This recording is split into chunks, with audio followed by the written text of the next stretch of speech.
محرم کے حوالے سے ایک بات کر لوں. یہ 10 محرم کا روزہ, رسول اللہ صلی اللہ علیہ وسلم نے ارشاد فرمایا کہ عاشورہ کا روزہ مجھے اللہ کی رحمت سے امید ہے کہ 1 سال کے گناہوں کا کفارہ ہے. تو بڑی فضیلت ہے. رمضان کے بعد سب سے زیادہ فضیلت عاشورہ کے روزے کی ہے, 10 محرم کا روزہ. سمجھ رہے ہیں محرم میں ہمیں شریعت نے کیا کرنے کا حکم دیا ہے, اسلام کیا کہتا ہے؟ پہلی بات, اسلام یہ کہتا ہے کہ محرم میں روزے رکھنا دوسرے مہینوں کی نسبت زیادہ ثواب ہے. رمضان کے بعد تو زیادہ سے زیادہ روزے رکھیں, اور اسپیشلی 10 محرم کا روزہ 1 سال کے گناہوں کا کفارہ ہے, یہ اور زیادہ ثواب ہے. پورے محرم نہیں رکھے جاتے تو کیا کرنا ہے, 10 محرم کا رکھنا ہے. حدیث میں آتا ہے کہ آپ نے حکم دیا 2 روزے ملا کے رکھو, کیونکہ یہودی جو تھے وہ 1 روزہ رکھتے تھے, صحیح ہے نا. تو یہودیوں سے مشابہت سے بچنے کے لیے ہمیں حکم دیا کہ اس کے ساتھ 1 اور روزہ ملائیں. تو علماء یہ کہتے ہیں کہ آج کل یہودی 10 محرم کا روزہ نہیں رکھتے, تو اب مشابہت ختم ہو گئی ہے. تو اگر کوئی 9, 10 یا 10, 11 کا رکھ لے تو اچھی بات ہے, نہیں تو صرف 10 محرم کا بھی رکھ لے تو بھی انشاءاللہ پورا ثواب ملے گا, کیونکہ اب اس میں مشابہت رہی نہیں ہے. سمجھ رہے ہیں کہ نہیں سمجھ رہے؟ یہ کرنے کا کام ہے. دوسرا کام, محرم میں گناہ دوسرے مہینوں کی نسبت زیادہ, اس کی قباحت زیادہ بڑھ جاتی ہے, کیونکہ 4 مہینے محترم ہیں, شوال, ذیقعدہ, ذی الحجہ, محرم اور رجب. یہ 4 مہینے جو ہیں اسلام میں اشہر حرم کہلاتے ہیں. قرآن کہہ رہے فلا تظلموا فیہن انفسکم, ان میں اپنی جانوں پہ ظلم مت کرو.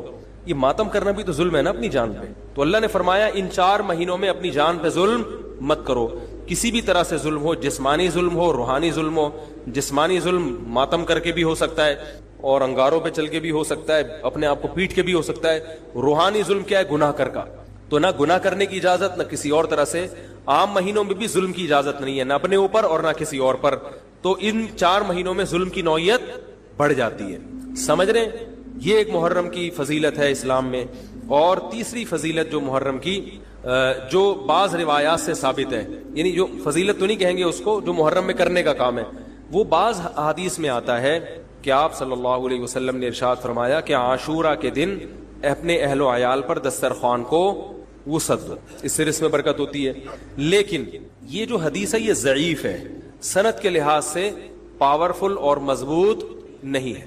بعض علماء نے کہا کہ اس کثرت طرق کی وجہ سے حسن کے درجے کو پہنچ گئی ہے.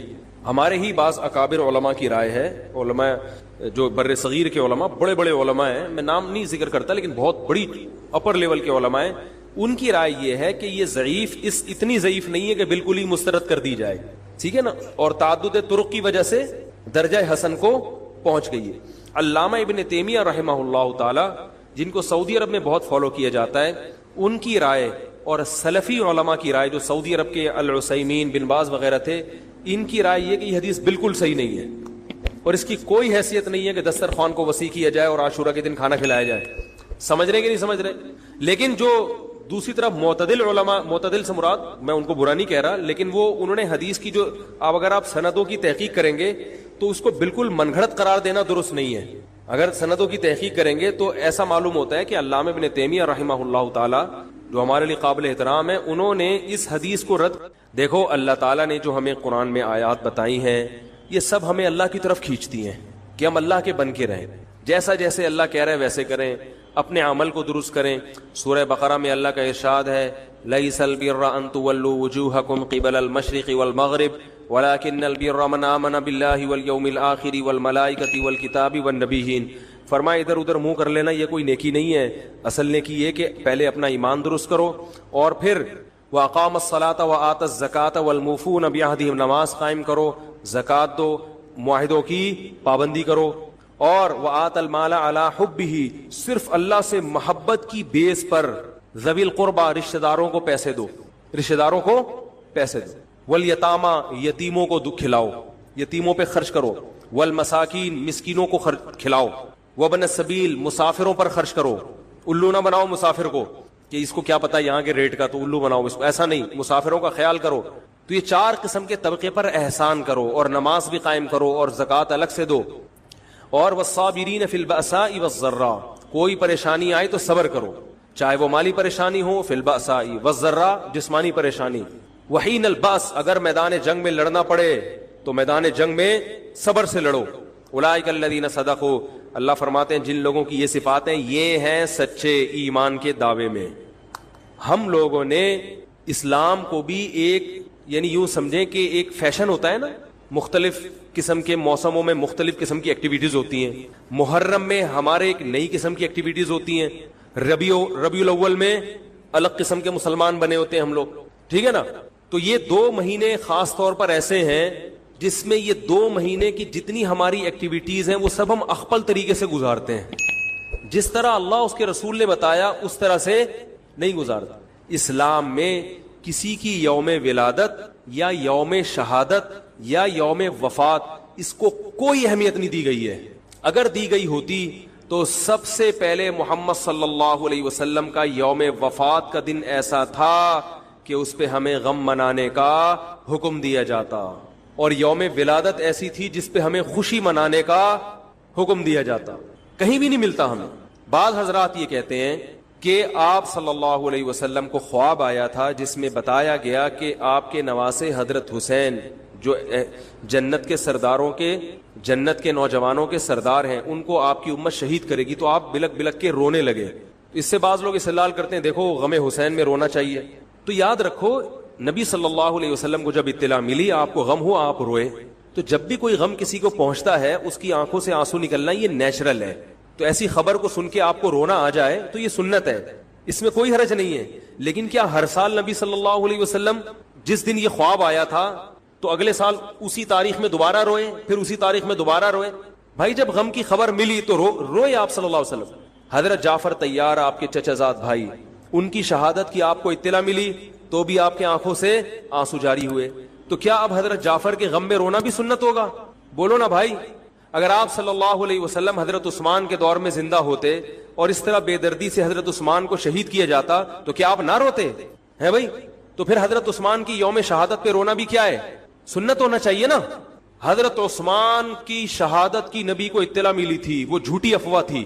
صلح حدیبیہ کے موقع پر آپ صلی اللہ علیہ وسلم نے حضرت عثمان کو قاصد بنا کے بھیجا، اطلاع ملی کہ ان کو شہید کر دیا۔ آپ ایسا درد اور ایسا غضبناک ہوئے کہ آپ نے 1400 صحابہ سے موت پر بیعت کی۔ تو جب آپ کو سچی مچی کی اطلاع ملتی کہ واقعی ابھی تو افواہ تھی، یقین نہیں تھا، جب آپ صلی اللہ علیہ وسلم کو حقیقت میں اطلاع ملتی کہ آپ شہید ہو گئے تو کیا آپ نہ روتے؟ آپ صلی اللہ علیہ وسلم کو اپنی نواسی آپ کی گود میں تھی، اس کا انتقال ہوا، آپ کی آنکھوں سے آنسو جاری ہوئے۔ صحابہ نے کہا یا رسول اللہ آپ تو ہمیں صبر کی تلقین کرتے ہیں، آج آپ رو رہے ہیں، تو فرمائیے اللہ کی رحمت ہے، یہ تو اللہ کی رحمت ہے بھائی، اولاد ہے میری۔ تو کیا جب حضرت وہ جو آپ صلی اللہ علیہ وسلم کی نواسی کا انتقال کی تاریخ آئے گی تو ہم سب روئیں گے بیٹھ کے؟ بولو نا بھائی۔ تو کہاں کی کہاں لگا دیتے ہیں۔ دیکھو ہر بدعت کو جائز کرنے کے لیے نا کچھ دلیل ہر ایک کو مل جاتی ہے۔ تو میں بار بار کہتا ہوں جو شیعہ حضرات ہیں ان کا مسلک ہے، وہ تو صحابہ کو نہیں مانتے، تو ان کا جو مسلک ہے ان کو کرنے دیں، ان کے کام میں ٹانگ نہ اڑائیں، نہ ان سے بحث کریں، نہ ان کے کام میں ٹانگ اڑائیں۔ بولے بھائی آپ کا مسلک ہے آپ کریں۔ میں کہتا ہوں جو سنی لوگ ہیں جن کے اصول ہی الگ ہیں ان سے، وہ یہ سب کیوں کر رہے ہیں؟ بھائی یا تو ادھر ہو جاؤ، شیعہ بن جاؤ، کس نے روکا ہے؟ کوئی گورنمنٹ کی طرف سے پابندی تھوڑی ہے، کوئی پابندی نہیں ہے، آپ شیعہ بن جائے کوئی نہیں روکے گا آپ کو۔ کوئی شیعہ سنی بننا چاہے اسے کوئی نہیں روکتا، کوئی سنی شیعہ بننا چاہے اسے کوئی نہیں روکتا۔ لیکن جب آپ سنی ہیں تو پھر آپ کو ان اصولوں پہ چلنا پڑے گا جو اہل سنت والجماعت علماء نے بتائے ہیں۔ اہل سنت والجماعت کے ہاں رونا عبادت نہیں ہے۔ ہاں آپ نے کسی دن کربلا کا واقعہ سنا، چاہے محرم میں سنا، ربیع الاول میں سنا، حضرت حسین رضی اللہ تعالی عنہ کی ایک جو دردناک شہادت کا واقعہ آپ نے سنا، آپ کو رونا آ گیا، تو یہ عین ایمان کی علامت۔ میرے بیان اب ویڈیو ریکارڈ ہوتے ہیں، پہلے ریکارڈ نہیں ہوتے تھے، آڈیو چلتے تھے۔ تو میں نے 2 دفعہ زندگی میں پہلی دفعہ جب یہ واقعہ بیان سنا، بیان کے دوران میں بھی رو رہا تھا اور سننے والے بھی رو رہے تھے، نیچرلی آ گیا رونا۔ پھر دوبارہ میں نے یہ واقعہ بیان کیا، مجھے بھی رونا آ گیا اور سننے والوں کو بھی آ گیا۔ یہ نیچرل جو آ گیا۔ لیکن اگر میں اس لیے بیٹھوں کہ میں روں، آج میں پروگرام ہے باقاعدہ